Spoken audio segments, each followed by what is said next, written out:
नमस्कार, आप देख रहे हैं न्यूज़ 9 नेटवर्क और मैं हूं आपके साथ इस वक्त अरविंद कुमार सिंह। देश और दुनिया की तमाम छोटी और बड़ी खबरों के साथ शुरुआत करते हैं आज की खबरों का सिलसिला।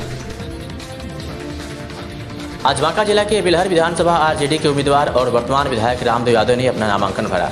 विधायक रामदेव यादव जब बांका डीएम ऑफिस से अपना नामांकन भर के जा रहे तब हमारे संवाददाता से खास बातचीत में रामदेव यादव बिहार के मुख्यमंत्री नीतीश कुमार पर जमकर बरसे। क्या कुछ कहा, सुनवाते हैं। इससे क्या राजस्व बिल्कुल कोई प्रभाव पड़ने वाला नहीं है। ये सुनियोजित षड्यंत्र था ह्यूमिलिएट करने का। तेजस्वी प्रसाद यादव का जो ग्राफ बढ़ा है और यहाँ के शिक्षित बेरोजगारों का जो सवाल उन्होंने उठाया है, ये लोग घबरा गए हैं। और आप देखिए एनडीए की क्या स्थिति है। 243 पर लड़ रहा है बीजेपी और एलजेपी। महागठबंधन में तो इस तरह की बातें आई है, कई लोग आपसे भी हटे। कहीं आपको भी मैं आपको कह रहा हूँ, हमसे हटे आए गए वो बात मैं नहीं कर रहा हूँ। सीधे सीधे नीतीश कुमार इस लड़ाई से आउट हुआ। बिहार में नीतीश कुमार का सफाया होने वाला है।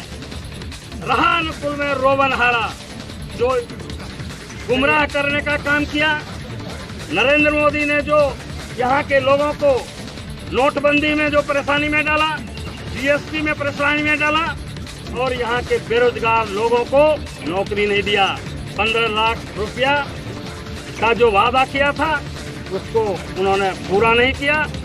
पूरे ये डबल इंजन की सरकार फेल है, इसलिए इस बार बिहार से शंखनाद होने वाला है। और ये डबल इंजन की सरकार का क्या हालात रहेगा? पांचों विधानसभा में हम चुनाव जीतेंगे। यदि एक भी सीट के बारे में आप कहते हैं तो आप हमें बता दीजिए। रामनारायण मंडल का जमानत जब्त होने जा रहा है और ये लोग बैसाखी के ऊपर चल गए हैं। अमरपुर की हालत देख लीजिए। हमारा कांग्रेस पार्टी वहाँ जीतने वाली है। युवा उम्मीदवार है हमारे और काफी काम करने वाले लोग हैं।